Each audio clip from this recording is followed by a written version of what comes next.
can't sleep.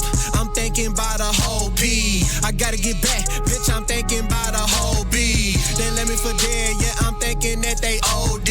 They counted me out, and I went back to the old me. At night I can't sleep, I'm thinking about a whole P. I gotta get back, bitch, I'm thinking about a whole B. They let me for dead, now I need somebody to hold me. They counted me out, and I went back to the old me. Activist, how you gon' really hate after this? I'ma give you my black ass to kiss, and baby girl, no, I ain't asked for this. Mama had to give her last for this, so mama know I can't be trash with this. I done loaded up to 2 through 3. Michael Jordan really gotta laugh at this, and you probably should never skip class for this. It's a lot of shit that you just gotta learn. Young nigga know you wanna make it, but young nigga gotta wait your turn. Get the money young nigga earn, didn't pray to God for the CERN. A lot of people gon' come to you like they can help you, then they gon' turn. Nigga, you gon' learn.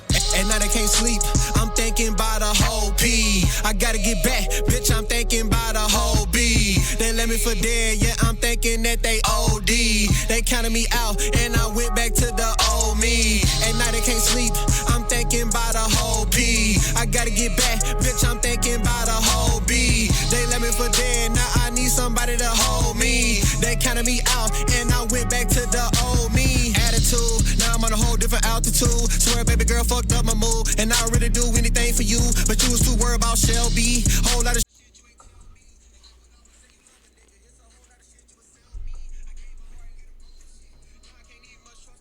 Yo, but I ain't gonna tell you how tough it is. How y'all doing? Are y'all ready for this? Cause I don't really think, Chad, I don't really think y'all ready for this. I don't really think y'all ready for 2026. Man, y'all know the shit that we just got through. The shit that we just got through could have just broke a nigga. But you know what I'm saying? I don't think y'all really ready. I don't think y'all really ready for 2026, bro. I don't really think y'all ready. But look though, we've been on BO7 all day. We've been on BO7 for the last 2 days. I'm gonna be mixing it up with some reactions, and I'm gonna be mixing it up with some. Man, I'm about to start a podcast, so I already got the plan for it and everything. But Twitch, y'all gotta follow me on TikTok. Follow me everywhere. Don't follow me on Twitch. But we finna get into this shit right here. Let's react to $100 million lifestyle versus $100 billion. And a lot of people asking themselves, why would you even want to know that? Well, the reason why I want to know that is because I plan on having a large lump sum of wealth. And I'm thinking $100 million is good enough. It could be. It's on your type of perspective. But I've never thought about what $100 billion look like. So let's find out what it looks like. This is what $100 million Okay, but watch this. This is what $100 billion. God damn. Just off that alone is crazy. You got money to the sky? God damn. Like 19 people on Earth that have this much money. Oh, by the way, one of these guys just bought a house right up the road here in Washington, D.C. Where do you put that much money? Where do you put that much money? When we did the piles of cash, this is what $100,000 looked like when we did that. So yeah, we're in a whole different echelon now. I want to show you the lifestyles of people who are worth this much money versus this much money. So we've been talking to experts, interviewing people who work with the ultra wealthy to construct real stories about what these lives look like, what kind of influence they have in society. We got people in this world that's worth $100 billion. Who in the fuck is worth? Well, I know Elon's his Tesla worth $500 billion. So Understand what and who they can buy. Oh, and by the way, we're launching a media company. It's called Big Red. It's going to be very different than anything else. It's going to be about transparency, letting you have insight into our artistic process and contribute to it. There's already a lot of people on the wait list. If you want to be one of them, go to newpress.com, sign up. You'll be the first to know when it launches. You can even help us design it. That's newpress.com.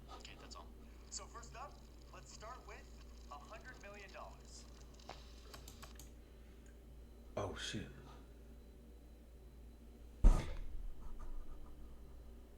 Whoa, man, amazing car. When did you become a millionaire? What is this for? We're trying to get advice from 100 million. I started a I know if I had 100 million, I would be satisfied. If I had $100 million, I would be satisfied, bro. because I started the company, and so I got a huge payout from the sale. Between that and a bunch of other investments over the years, I now have a net worth of The way he just explained it, make it sound so simple to have 100 million. The way he just listen to how he explained it.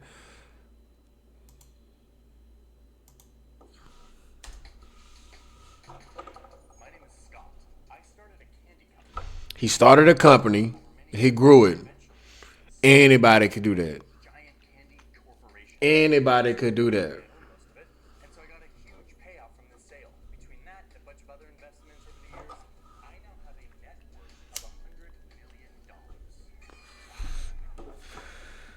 Bro, he just made it sound so obtainable to make $100 million.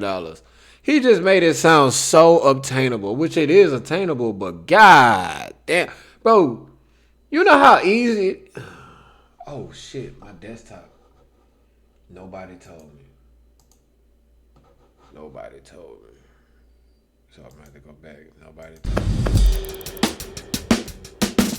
My name is Scott. I started a candy company There we go. and I grew it over many years, and I eventually sold it to a big giant candy corporation. And because I started the company, I own most of it, and so I got a huge payout from this sale. Between that and a bunch of other investments over the years, I now have a net worth of $100 million. Like I said, he made that shit sound so accessible. My primary residence is New York City, where That and a bunch of 818 other other investments centimillionaires equals live. up to 100 million, Centimillionaires, nigga. like Damn. millionaires. I'll show you my New York City house in just a second. But first, let's talk about my fortune and how I can spend it. Yeah, let's now, do it. Let's talk about it. spend This my shit fortune right interesting as now fuck. because all of it is in the stock market. The upside to that is that it grows and grows. $100 million in the stock market. I ain't gonna lie. I fuck with the stock market, but all your $100 million in the stock market, that's overkill, cuz. That's overkill. You don't need $100 million in the stock market. Okay, maybe like 10, maybe even 20. But $100 million in the stock market, boy, you, god damn. My portfolio grows at 10% every year. So what if I just sell this $10 million return I got this year? This could fund some of my lifestyle. Ugh, but look at all these I taxes. bet it could. All in all, it's like 37% of that $10 million. I guess it still leaves me with $6.3 million to spend. And If that nigga take out $10 million, he's only getting out.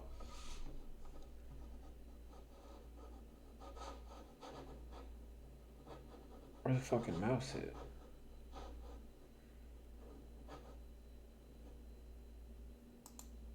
If he take out 10, now I he's can't only actually getting- spend my fortune right now because all of it is in the stock market. The upside to that is that it grows and grows. My portfolio grows at 10% every year. So what if I just sell? That's what I be trying to tell people. Like, when you investing into the stock, your money's not gonna be.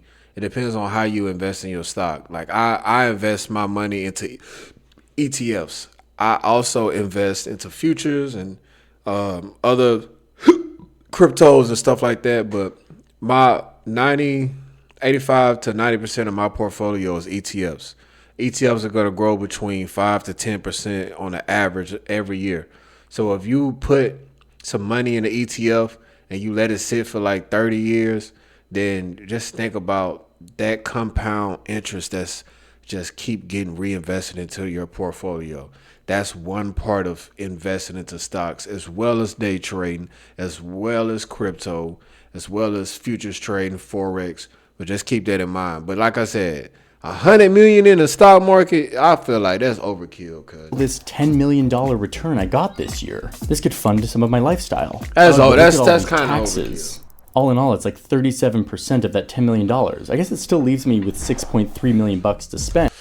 like that's And look, I crazy. didn't even have to touch my portfolio. I'm still worth $100 million. Wait, is this video just tax calculations? No. Let's go find a house.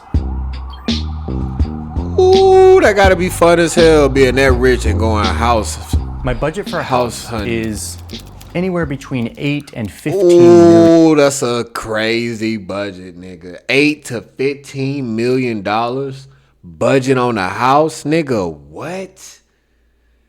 Dollars, which sources told us is common at this level. And even though I live in one of the most expensive and crowded cities on earth, with my budget, I can find a pretty sick house, I think. Okay, let's look around. Boy, there's some nice options here. How about this one? $8.5 million. This nice apartment in... If I had all that money, I probably wouldn't want to live in New York. Cause $8 million for some shit like that, bro, you gotta be out your mother. That's how you know you mega fucking rich. I wouldn't want to live in New York if I was that mega rich. I probably would still want to do cause I plan on moving to Texas. Because you know you getting a lot of bang for your buck with the land. So you telling me you that rich and you gonna spend $8 million to live in some shit like that in New York? I would rather spend $8 million in Miami. I would rather spend $8 million in LA. That don't even look appealing. Midtown Manhattan. The listing tells me that Don't this even is look the appealing. epitome of refined living. A superior pre-war white glove cooperative. What does that mean? 4 bedrooms, 4 bath. This sun-kissed You only get 4? airy. This sun-kissed airy is one of the crown jewels of the Tony Enclave. What is it? Am I reading like a different language? What is the Tony Enclave? I don't know what any of those words mean, sorry. But I do know that it has a semi-private elevator and is the perfect setting for alfresco entertaining. And me, 100 millionaire, I am super into alfresco entertaining. I mean, this is looking like a pretty great house. It's got this super romantic painting above the mantle. And in addition to my real library, I also get a bathroom that kind of looks like one. By the way, this is only my primary residence. It's not my only home. I've got a couple vacation homes around the country and the world. This one in Miami, which is increasingly a playground for the ultra rich, and this one in the south of France. And both of these have full-time I would have somewhere in the south of France. That's fire. I ain't gonna lie. housekeepers. Let's talk about my vacations. I visit these houses a couple times a year, but for my other vacations, I'll maybe go to the Hamptons because I love to watch polo. There's this Nah, he just doing shit cause he rich. great polo match in July, and I buy a VIP ticket that will cost me only $3,500. Or lately I've been getting into F1, and so maybe I'll go to the race in Monaco. I'll stay at this Hotel Heritage, or no, Hermitage. I'll stay at the Hotel Hermitage, Monte Carlo, for just 22,000 euros a night, which is like $25,000 per night. Okay, let's get to the F1 race. Nigga, what? $25,000 a night? Do you know what you can do with $25,000 a night?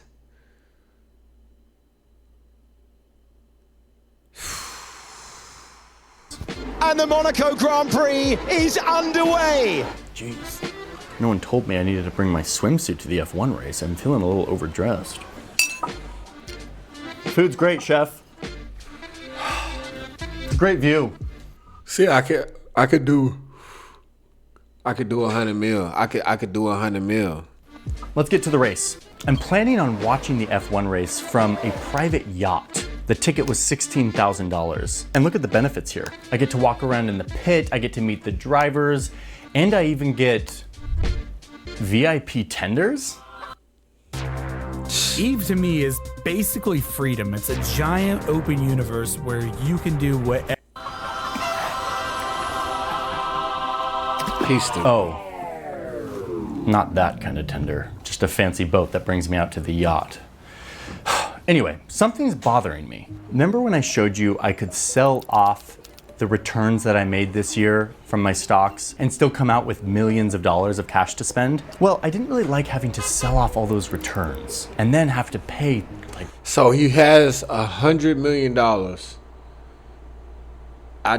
He just fucked my head up.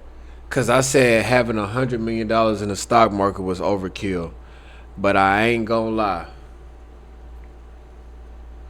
If he's making a 10% return every year, It is smart to have her. I just thought about it. He just made $10 million for having $100 million sitting up.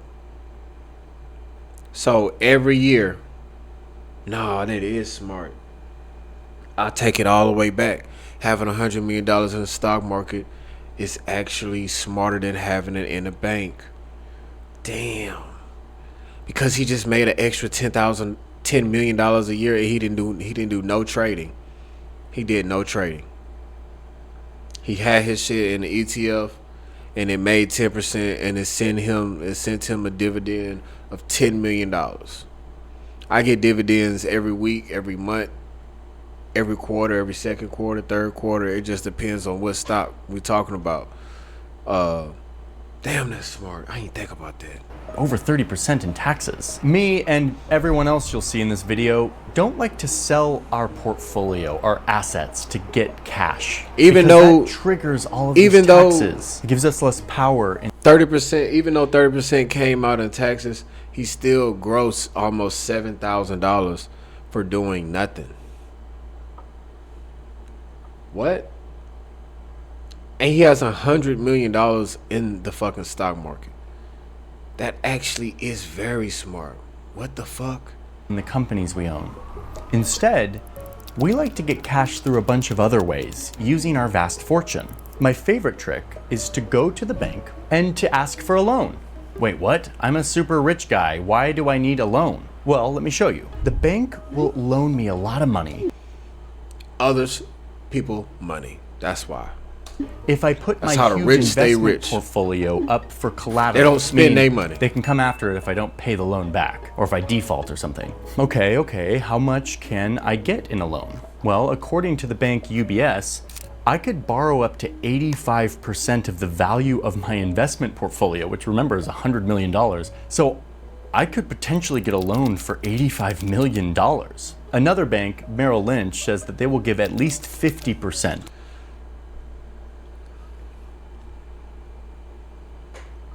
It is very smart to have $100 million in the fucking stock market. You can go get a loan off of that money that you have in the stock market and get up to 85% of it and use that money as if it's your money. Even though you have to pay it back, you could use that $85 million to make you more money. Oh, that's crazy, bro. Of the value of your portfolio. But regardless, we're talking tens of millions of dollars that I can borrow and spend. And guess what? I pay zero taxes on this money because it's not income. It's technically debt. Okay, wait, but it's a loan. So I'm accruing interest, right? This isn't free money. I'm gonna have to pay it back someday. So instead of getting that $10 million and taking it out, because remember, if you've been following from the beginning, instead of getting that $10 million that he had, remember when he pulled that $10 million out, it took 30% in taxes. So instead of using that $10 million, he went to the bank and got a loan that's equal up to 85% of what he has in the stock market, and he pulled that out because there's no taxes to take that out.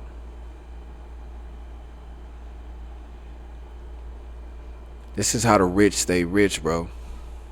And likely have to pay it back with post-tax money. So it's not free money. What's the deal here? Why am I doing this? This shit's smart as according fuck. to a lot of good reporting from the Wall Street Journal, people making $100 million or more can get quoted on an interest rate as low as 0.87%. Super low. In reality, today, under these conditions and with my net worth, let's just be really, really conservative and say that my interest rate on the loan is more like 5.9%. It's a lot higher than 1%. But watch what happens. This allows me to not have to touch my investment portfolio. I don't have to take out that $10 million of stocks and pay a bunch of taxes. And that is growing at 10% a year.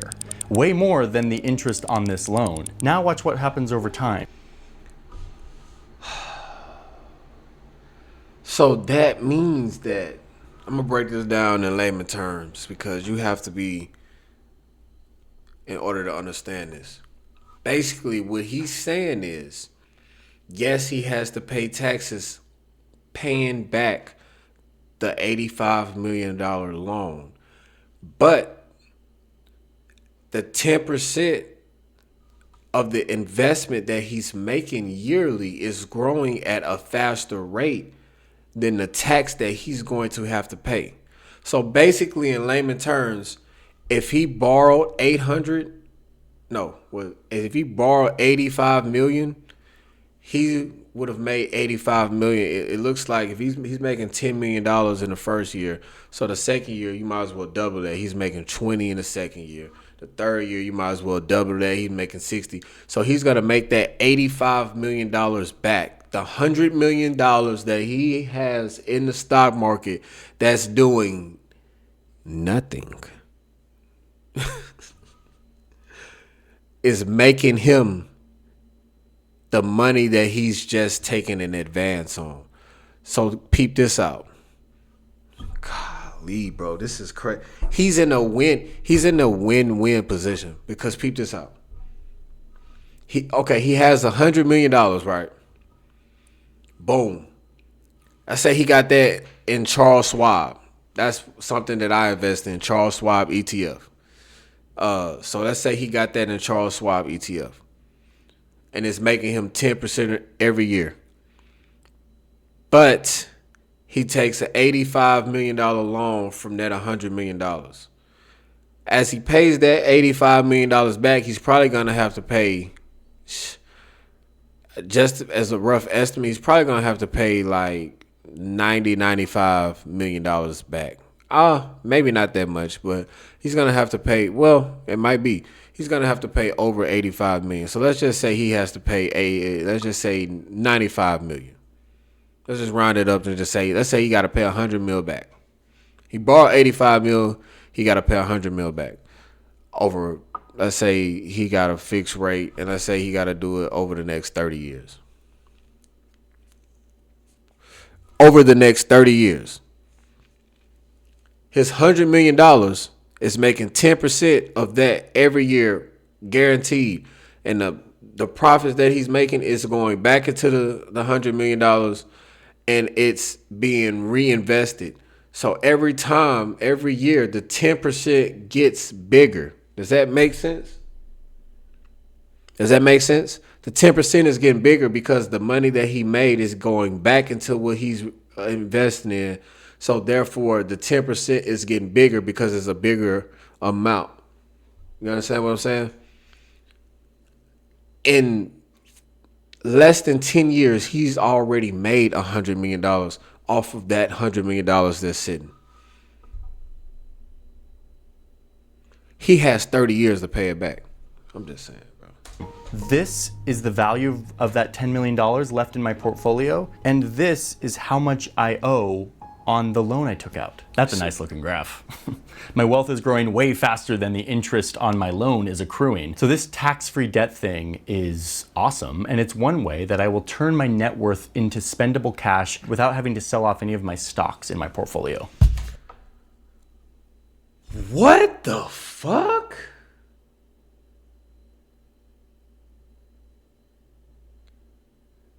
That Nick, bro, what?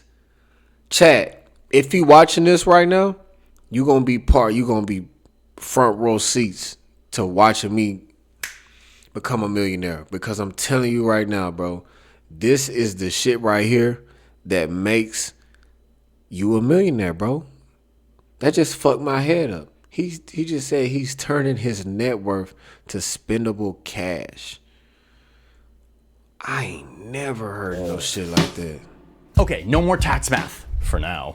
I want to go buy some more stuff. It's time to talk about private jets and yachts. Sadly, I can't afford the private jet that I want. Womp womp. Why? But this doesn't mean I don't fly private. These days, I can easily just Why would you not be able to afford the private jet that you want? You got $100 million. book a jet like this one. It can take me from New York to Miami, and it only costs me $15,000. I can get from LA to Australia for $200,000 on this private jet. You telling me jets more than $100 million? $200,000 seems like a lot, but let's compare it to the median net worth of a US household, which is $192,000. The median net worth of a household, not a person, a household. Spending $200,000 on this flight to Australia feels the same for me as a median household spending $384 for this ticket. Pretty doable for a flight to Australia. Now I can get a better deal.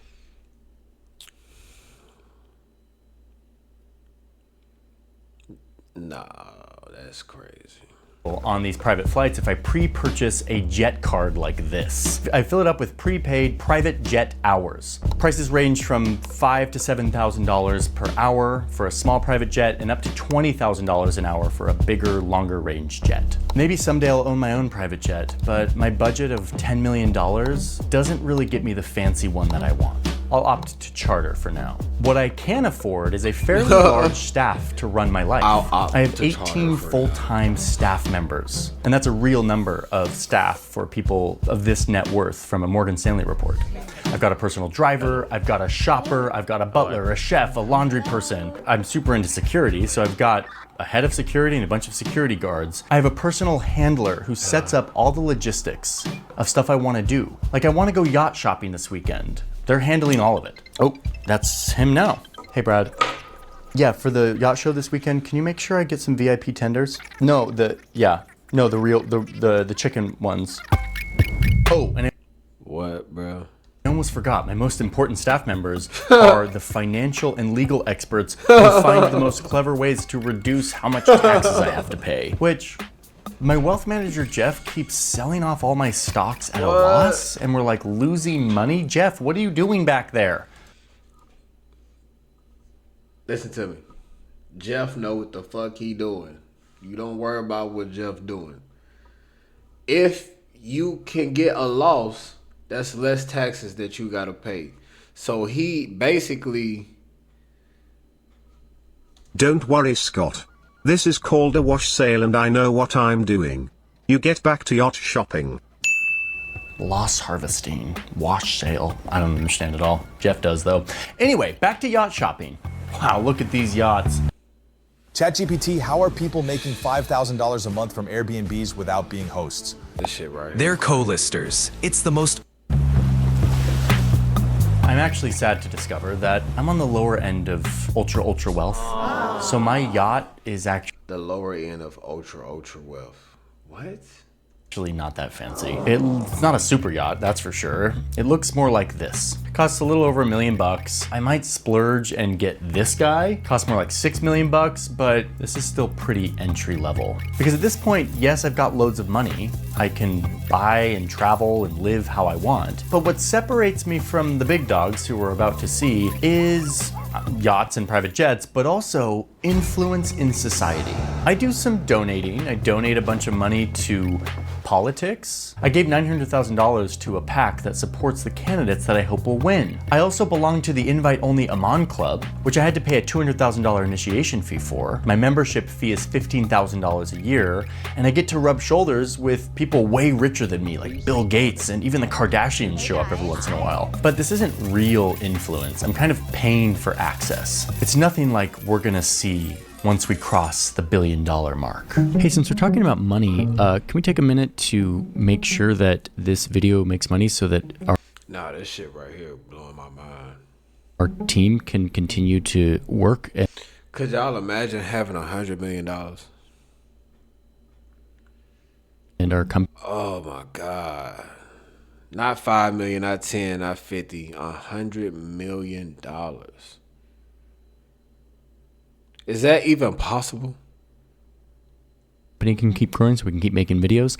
That's why we have sponsors. Thank you, NordVPN, for sponsoring today's video. NordVPN used to just be a VPN where you can connect to the internet via another country, which allows you to do a bunch of things that I've talked about a bunch on the channel, so you know that by now. But these days, NordVPN is also a threat protection tool. I've got Threat Protection Pro turned on. It's constantly monitoring as I'm using the internet, looking for phishing links, malware, fake web shops. It even scans my downloads for threats. Nord also has a dark web monitor. Sounds kind of complicated, but All that does is just monitor the dark web to see if your credentials are showing up on sketchy websites, like hacker forums and things like that, so you can act fast to get ahead of it. And all of this works without you even having to be connected to the VPN site, like one of Nord's servers. You don't even have to be connected to that to use these threat protection tools. NordVPN is a very affordable way to stay safe while you're on the internet. And if you use the link in my description, which is nordvpn.com/JohnnyHarris, you'll get in on this huge Black Friday discount. When you get the 2-year plan, you get an extra 4 months. Again, that's nordvpn.com/JohnnyHarris. The link's in the description. Thank you, NordVPN, for sponsoring today's video. And with that,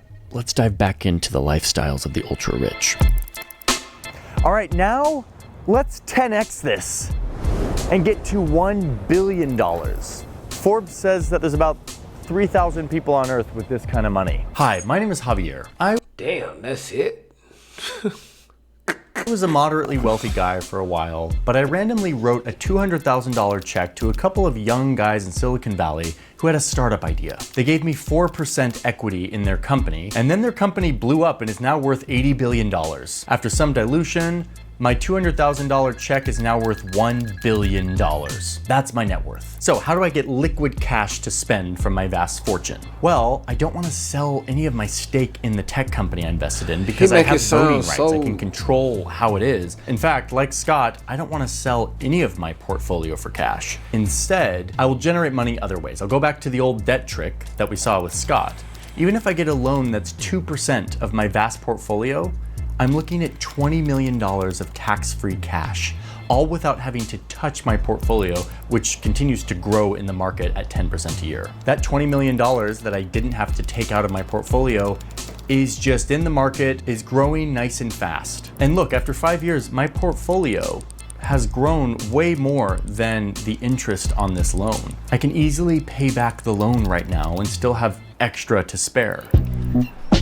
Okay, so let's talk houses. Where do I live? Of course, New York City, where there's more billionaires than anywhere else in the world. I live up on the Upper East Side. Look at this beautiful home. 6 bedrooms, 17,000 square feet Manhattan apartment. It cost me $57.5 million.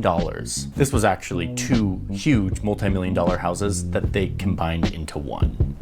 Just cause. It's got a pool with my favorite inspirational quotes on the wall, a basketball court on the roof, but this is not my only home. It is one of 7 that I own, including my home in Aspen, in Lake Garda, Dubai, St. Bart's, and This nigga living like a king. Of course, downtown Paris. And look, I finally own a private jet. Planning to publish your book?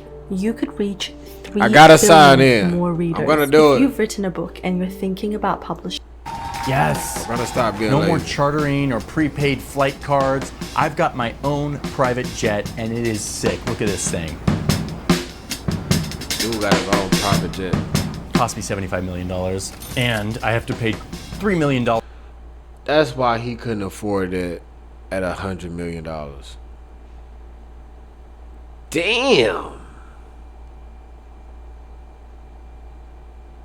Damn, it costs that much for a jet? A year just to maintain it. Like I have to pay $135,000 just to store it in a hangar. I pay $600,000 a year on fuel and $45,000 just on like basic maintenance. Oh, and I have a full-time pilot and crew. I spend over $700,000 just to keep them retained as my full-time flight attendants. And I finally can buy a respectable yacht. Like, look at this one. It's 131 feet long. It's got a pool and a hot tub on the deck. Damn. It can carry 11 guests and 9 crew members. And like my PJ, I have to pay a full-time crew to run this thing year-round, even though I only use it a few times a year.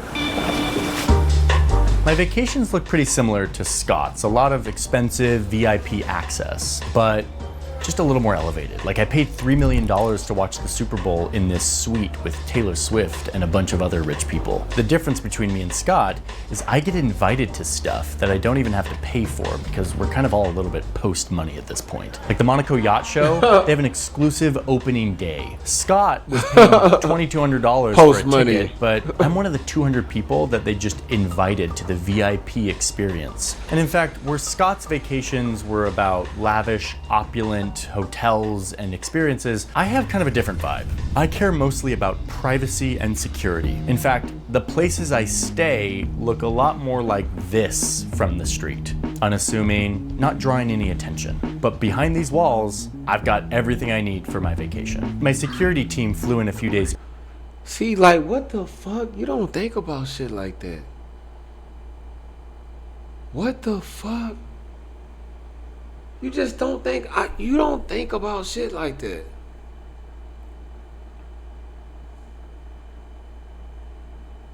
The 100 millionaire, everything was lavish. He was spending a lot of money. But the billionaire is spending no money. People inviting him places to go. This is crazy.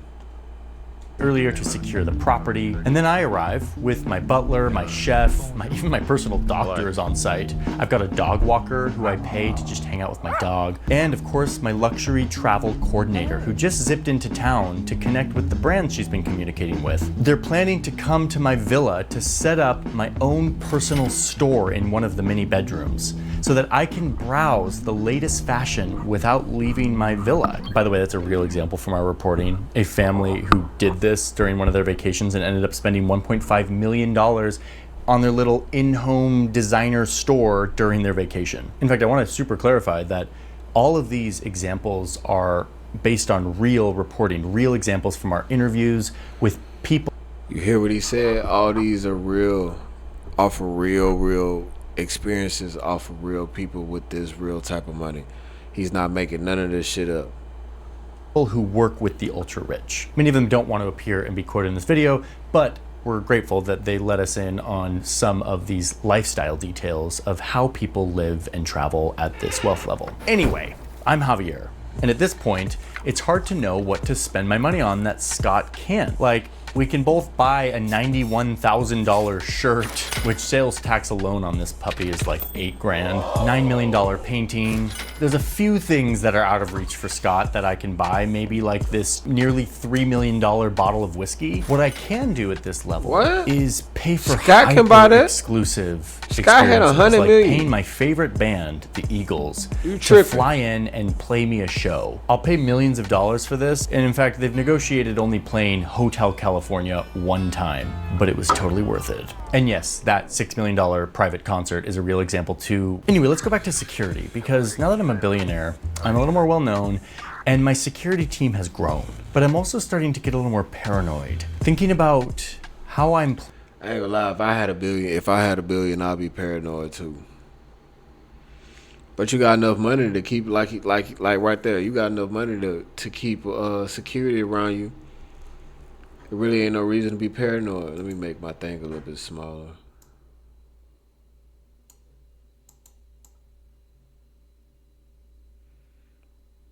There we go.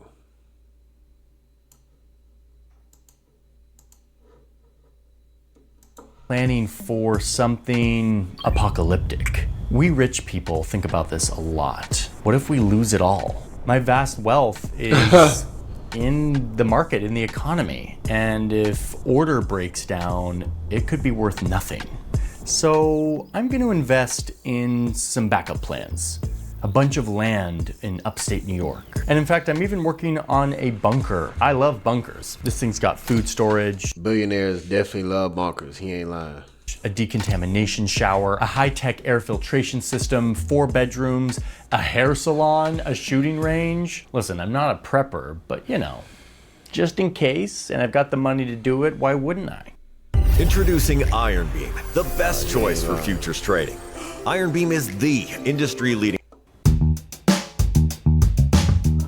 I'm worth $1 billion, so at this point I kind of have an army of tax professionals optimizing my wealth so I can pay as few taxes as possible. And Congress just passed some legislation that's really helping me out on this.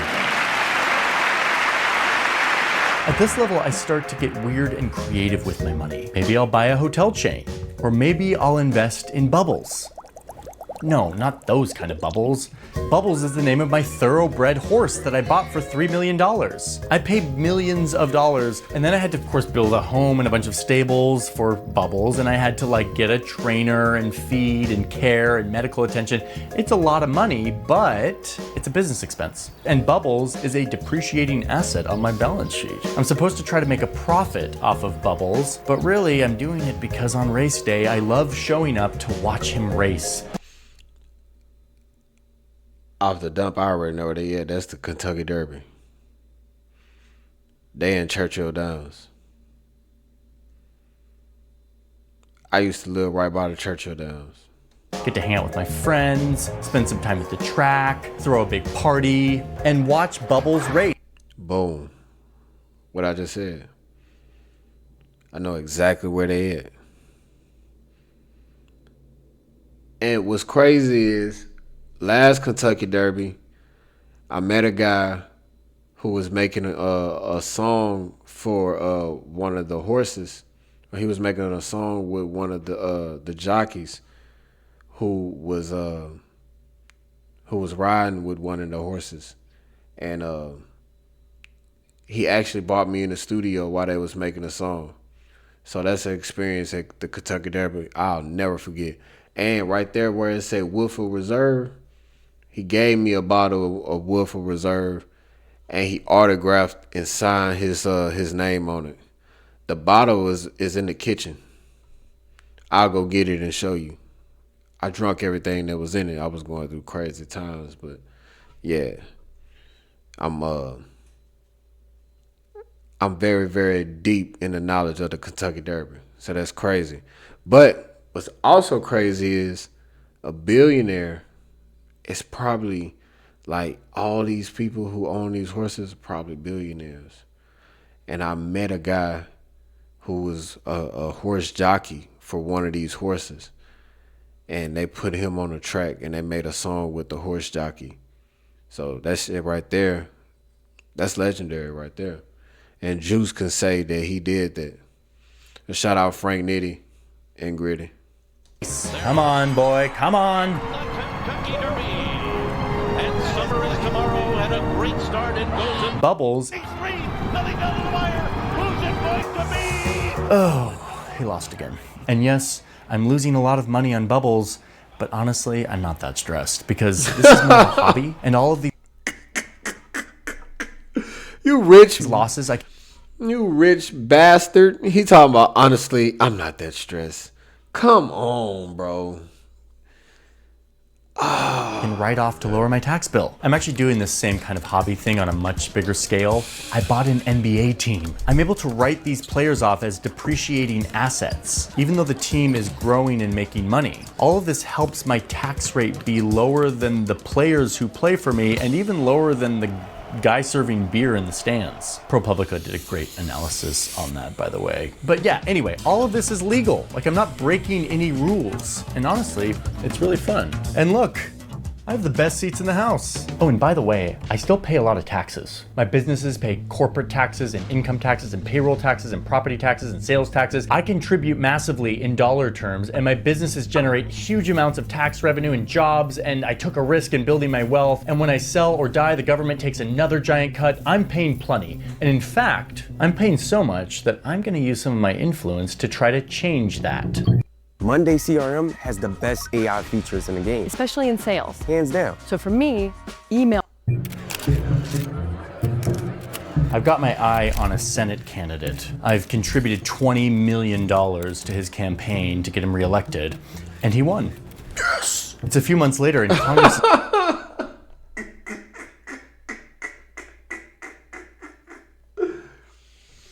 I ain't gonna lie, bro. I want to be rich as fuck, but I hope it don't never come to that. Come on, man. What the fuck? He talking about, yes. He about to... I'm laughing, but I'm scared because this is how it really... This is crazy. I hope it don't never come to that, bro. I want to be rich, but damn, bro. I don't want to be trying to influence different type of rules just because I'm so fucking rich and I want to lower my tax bill. Come on, bro. What? is working on a bill He's that could talking have about big you. ramifications for my business and therefore my net worth. And so I'm going to call in my favor to the senator who I donated so much money to help re-elect. What the I need fuck, him bro? to insert 8 words into this massive bill to allow my business to qualify for a huge deduction. He does it. Last second, and I just saved hundreds of millions of dollars in taxes. 20 million bucks to get this guy elected in exchange for hundreds of millions of dollars in savings? That sounds like a good investment. Thanks, Congress.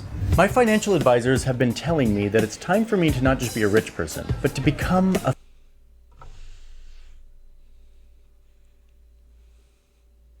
Nigga, we can't compete with that. We can't compete with that. What the fuck? If you are listening to this right now, if you're hearing my voice, I just want you to know that if you do not have $100 million in your bank account, you can't compete with that. What the fuck? That's how it's going down? Oh my God. philanthropist to give away my money and to save some taxes in the process. How about, let's see, what can I give away? Well, I've got this really nice art collection. What? An appraiser said that it was worth $130 million. I'm gonna donate this, but I'm not gonna donate it to like a public gallery. I'm gonna donate it to my own family's private nonprofit foundation. And as long as I make this art accessible to the public, I can write off the $130 million from my taxes over several years. Oh, they can't lose when you that fucking rich.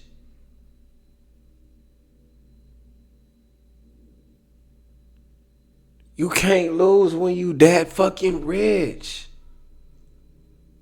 Okay, so I have to make all this art accessible to get the tax write-off. What counts as accessible? Luckily, the IRS isn't super specific, so I've decided to open up the art room to the public, but just in kind of random 2-hour slots that you need a lottery to get an access to. There'll be only guided tours on random Wednesdays, no regular hours, no self-guided tours. That's accessible, right? I'm taking the tax write-off. That work, guys? Nice approach. And yes, that is a real example of philanthropy really being vanity projects with no public benefit. Thanks again to ProPublica for their great reporting on it. Okay, moving on.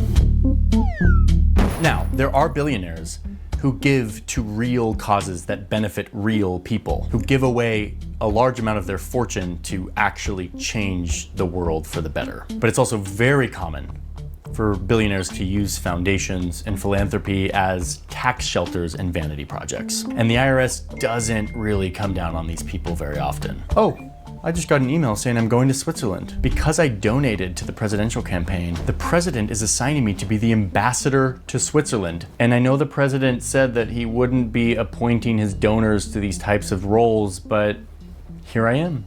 Seems like a lot of us donors are getting appointed. This is great. Let's get the jet ready to go to Switzerland. So you can see that my fortune at this point buys me anything. They appointing people that donated to their campaign.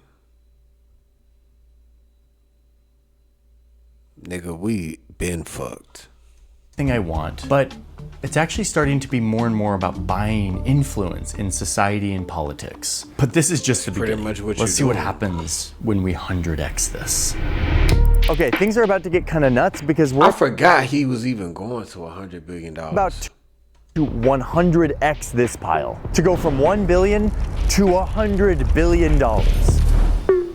There's less than 20 people who have this much net worth or more. They're almost all Americans who started technology companies. Elon Musk, the world's richest man, has anywhere from 4 to 5 times this much, depending on the day. And at this point, there's no way I can convince you how much money this is. Like, you would have to combine the incomes of over 7.5 million Americans toiling away, earning the median salary of $63,000 a year.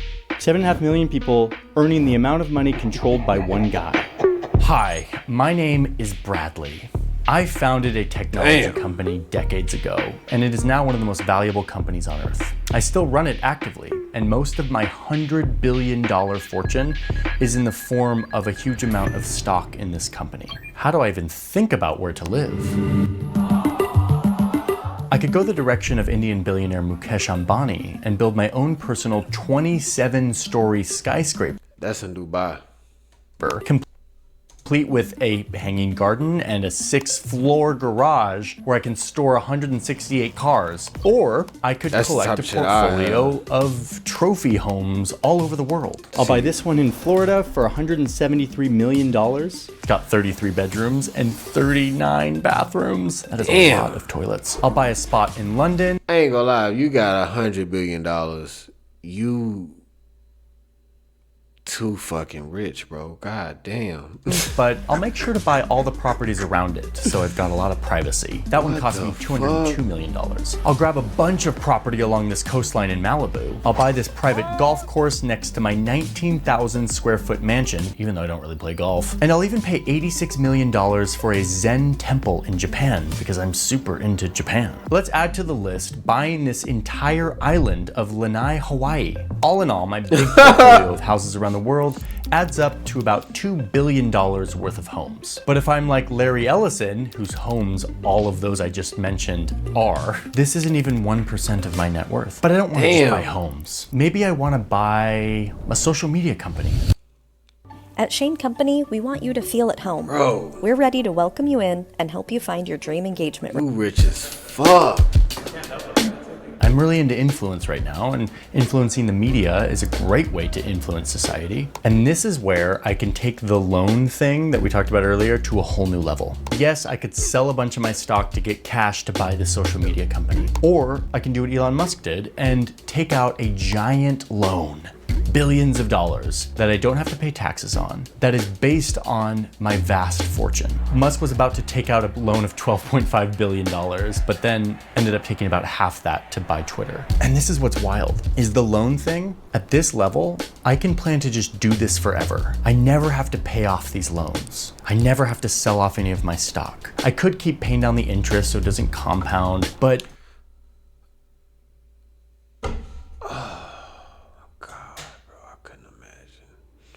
I couldn't imagine. Life at that point it'll never be the same. Oh, you probably look at life so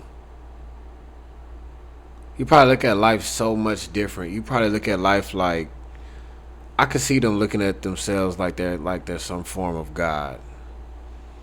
I don't think there's nothing wrong with that. I don't think looking at themselves, because I mean we all got a piece of God in us.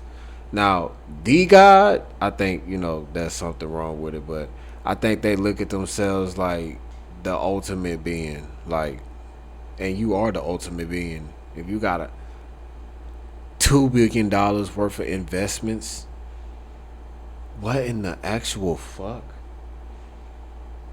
You've completed, like, you've just made it so much easier for your descendants. You are him. You deserve that. Like, what the fuck? even if I don't, my fortune grows way faster than this debt accrues. And the real benefit of this happens when I get close to the end of my life. It's been decades. I have all these loans. They've grown, accrued interest. My fortune has grown way faster. Shout out to everybody that's watching me right now. I appreciate everybody that's watching me right now. I love y'all. And at the end of my life, I could sell a bunch of my portfolio, get a bunch of cash, and pay off all my loans before I die, so I don't leave my children saddled with all my loans. But I don't want to do that, because I would have to pay a huge amount of taxes if I did. And if you haven't noticed, I don't like taxes. My goal now, as I get close to the end of my life, is to set my family up to inherit my vast fortune in the most advantageous way possible. So I max out the gifting exemption. There's like $14 million I can do there, but that's like a drop in the bucket. I'll set up some trusts that technically remove control of my wealth and pays out a certain amount to the named beneficiaries, like my children and grandchildren, over a period of time, potentially forever. But watch this. My portfolio is a vast fortune that is mostly loaded with unrealized gains, meaning this is all money that has grown in the market. I haven't paid taxes on it yet because I haven't taken it out. The moment I take it out, I have to pay taxes. But what I can do is when I die, I can give this giant fortune to my daughter, let's say. And the moment I give it to her, boom, the clock resets. She inherits that fortune, and suddenly it's as if she has zero gains, meaning she could sell this entire portfolio on day one and pay no taxes. Those unrealized, untaxed gains disappear, never to be taxed. This is how the rich stay rich. What the fuck? They never gonna pay taxes on this money. I'm going to do this for Prince.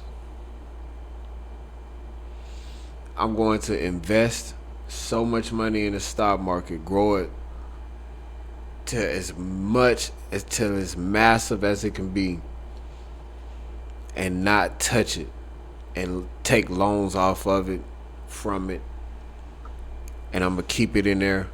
And when I die, it'll go to him, and he'll be able to use it and take it out with no taxes. So it's like a win-win. It's a benefit. It could benefit me in real time, and then it could benefit him when he's my age. This is crazy. This is how you cut out generational curses. And yes, there is a big estate tax that I have to pay when I die, but my army of wealth managers have figured out a way to buy an insurance policy that will pay that tax for me. Anyway, I'm not dead yet. Let's talk about yachts. Because at this point, at $100 billion, I can get the top of the line. Look at this 600-foot long, $600 million yacht. This thing has a crew of 80 people. It can cross the Atlantic without refueling. It's got a pool, a helipad, a movie theater, a golf training room, because I gotta practice my swing when I'm out in the Atlantic. I pay my crew super well. Many of my crew stay on board my yacht for years. Oh, and did I mention that it's not just the yacht? I also have this little shadow barge that follows my yacht around when we're out to sea. It carries extra fuel so we can be out on the water longer. It also keeps some of my car collection. Oh, what's that? You're burning to hear about my car collection? I have 2,000 cars. This giant collection is worth around $200 million. It's kind of my hobby. Another real example from this billionaire. And just when I thought I had the top of the line, there's something else I got my eye on. This super yacht airship crossover that's straight out of Star Trek. I want this thing. Especially because the article says that, quote, crossovers can be oodles of fun when done right. I want oodles of fun. My super yacht's starting to look boring because I have to stick to the sea. But with this crossover, I can go anywhere because it literally turns into a blimp and goes onto land, and it costs about $1 billion. And yes, it's got all the bells and whistles, a pool, a sauna, a gym, a helipad, tenders, and a nice big garage for my cars. And yeah, we gotta talk about my private jet. Oh, sorry, private jets. I have 3 of them, and they're all huge. My favorite one is this one. This is the ACJ 350. It's got a cabin that's 167 feet long. Over 3,000 square feet of floor space on this sucker. I bought this thing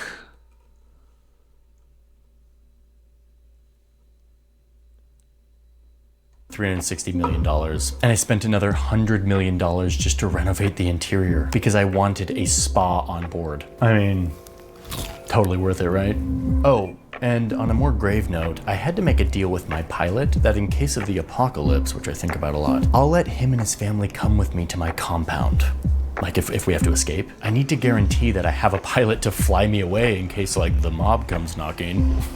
Where will I fly? Oh, I've got some options. I've got bunkers all over the place. Some of them have airstrips, so I can just fly right to them. My favorite one is in New Zealand, where a lot of us ultra wealthy are burying bunkers. This thing is buried underground. It's got a pantry, a gun room, a surgery station. This thing only cost me $8 million to build. But that's not including the couple $1 million I had to invest in New Zealand for several years to qualify for an investor visa, so they'll let me into their airspace. My other bunkers include huge pieces of land in Hawaii, where I have a huge full-time staff, including a person who raises my Wagyu cattle. Just like my buddy, Mark Z, he's got one too. We love Wagyu and hydrofoils. When I say and hydrofoils, cut to him on the hydrofoil out in the... We got this, Mark. Okay, but I'm not all doom and gloom apocalyptic. It's just a backup plan. I have hobbies too, but my hobbies have turned into kind of reality bending projects. Like, I want to go to space. I feel super connected to love. I want to create my own libertarian nation in the South Pacific. I've got the money to do it. I have like more money than a lot of nations. Or I could throw my money at... This nigga got more money than nations. What the fuck? Bro, how you got more money than a nation? Bro. Wild, innovative ideas like making human brains talk to computers or finding ways for humans to live forever. My security team is now huge, dozens and dozens of professionals, many of them former Navy SEALs. And it's hitting me that at this level, I have so much money, I can actually make a huge impact in the world. I have the ability to give away over $19 billion of my wealth, no strings attached, to help change the lives of underrepresented people like Jeff Bezos' ex-wife did. I could put billions of dollars into eradicating infectious diseases and focusing on improving maternal and child health funding like Bill and Melinda Gates have done. It's a lot of power that I have. Yeah, I don't think nobody making that much money doing that type of shit. I'm sorry.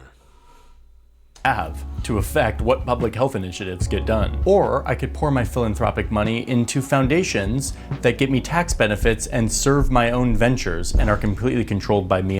I think they doing that type of shit.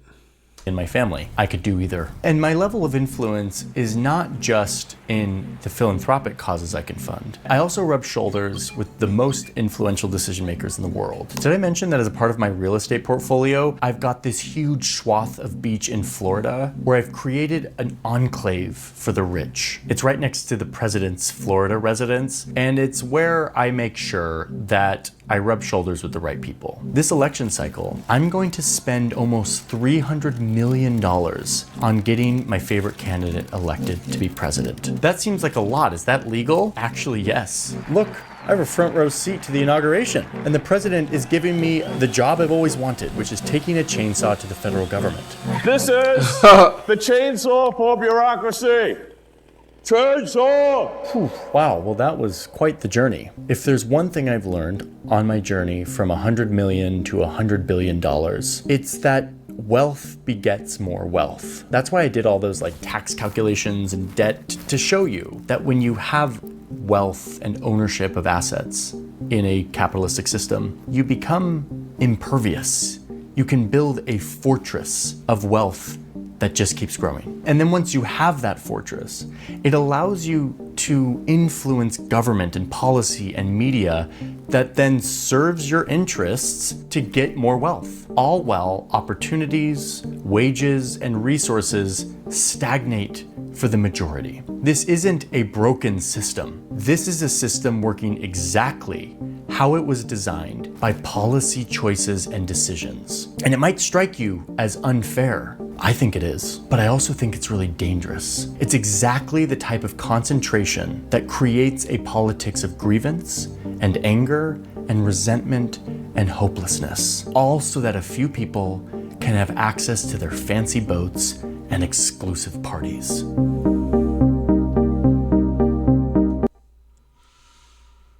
Damn.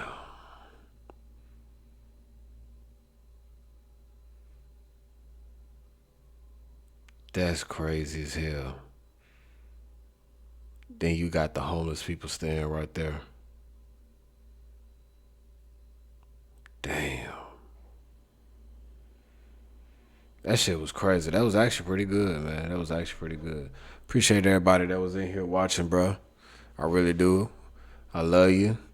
And we're going to react to something different tomorrow. We're going to hit us with a different reaction every day. Sinatra out.